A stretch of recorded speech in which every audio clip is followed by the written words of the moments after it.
कि जुग जुग जिया सुलला नामा अभावना माँ के भाग जागल हो कि धन धन भाग लला नामा तुली हला जनमा और सभी गाएंगे मेरे साथ मीठी मीठी ताली के साथ ललना लाल होई है गुलाबा के दीपक मनवा हमें आस लागल हो ललना लाल होई है गुलाबा के दीपक मनवा हमें आस लागल हो जुग जुग जिया तो ललना भगवाना माँ के भाग जागल हो जुग जुग जिया तो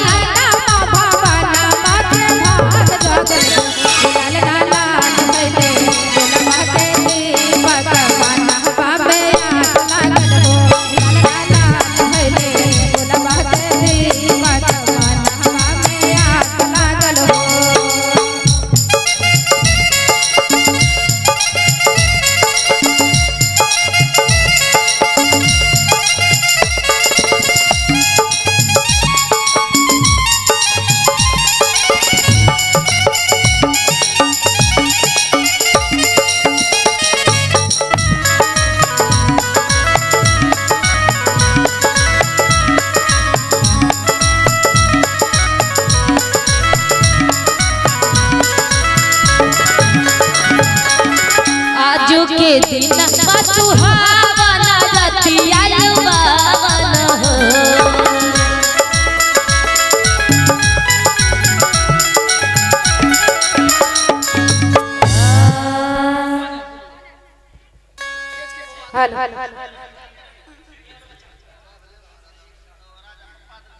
बबुआ का पापा दिया है ओहो ये तो जानते हैं ये क्या हो गया चुपचाप तीर छाप ये तो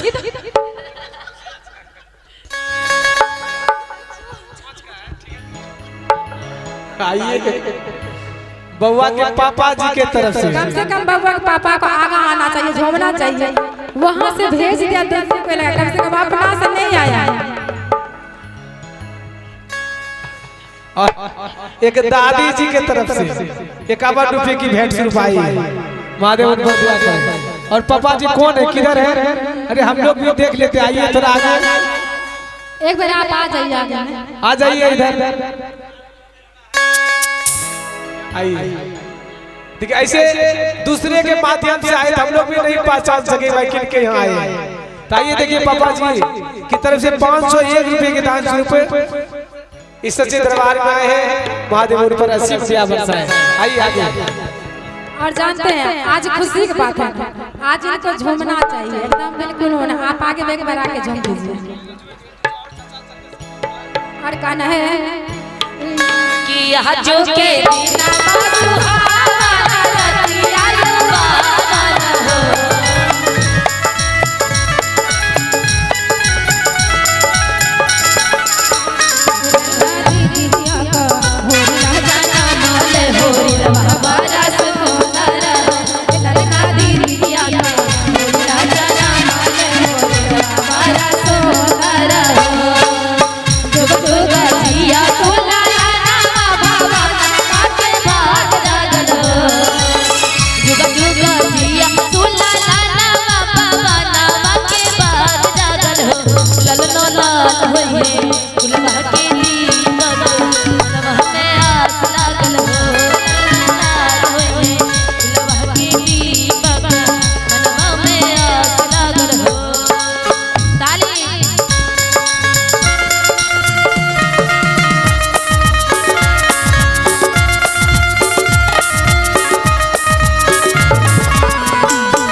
सासु सुहागिन बाजी भागिन ननद लुटावली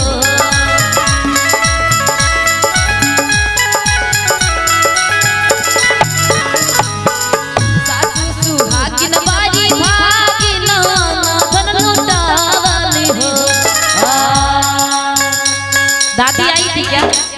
कहाँ? दादी आई थी? किधर है दादी? कौन सी है? हाथ उठा के बताइए, आप ही है? और रुकने के लिए बोल रही है। अच्छा ये तब तक मिलकर गाते हैं, तब तक वो आ रही है, सभी मिलकर गाते हैं। सासू सुहागिन बाजी भागिन तन लुटावली हो।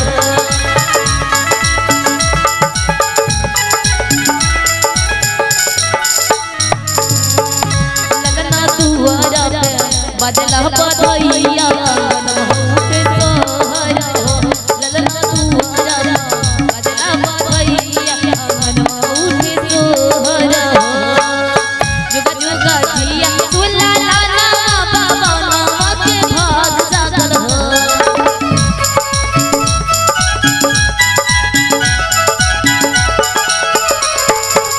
जुग जुग जिया सुला लाला बाबा नामा के भाग जागल हो। लगना लाल बहिए मनवा के दीपक मनवा में आस लागल हो। लगना लाल बहिए मनवा के दीपक मनवा में आस लागल हो।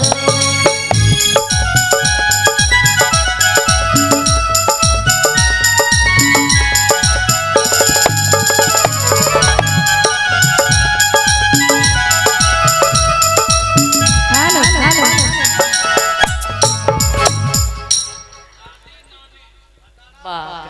इसीलिए तो हम बोल रहे थे कैमरा मैन फोकस कीजिए बबुआ का नानी जोड़ी और दादी आ देखिए, रही है।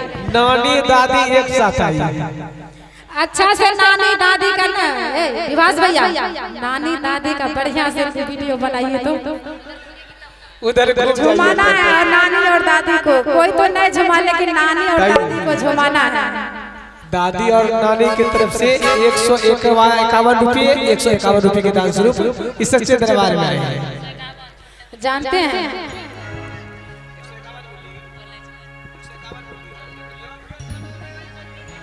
हाँ, नाना जी नहीं आए हैं क्या?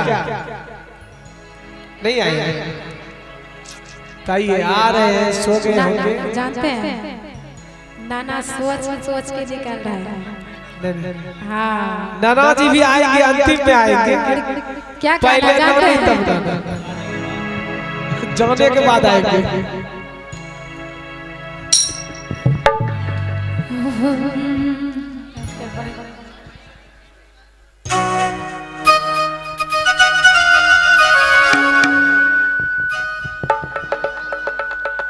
और जानते हैं क्योंकि बबुआ का पापा तो कूड़े वाले बेला है, क्योंकि बोल रहा कल ले से वो गुलखिल बना बना के रखा था सबके हिसाब। हाँ कूड़े वाले बेला है, इसीलिए कहा गया है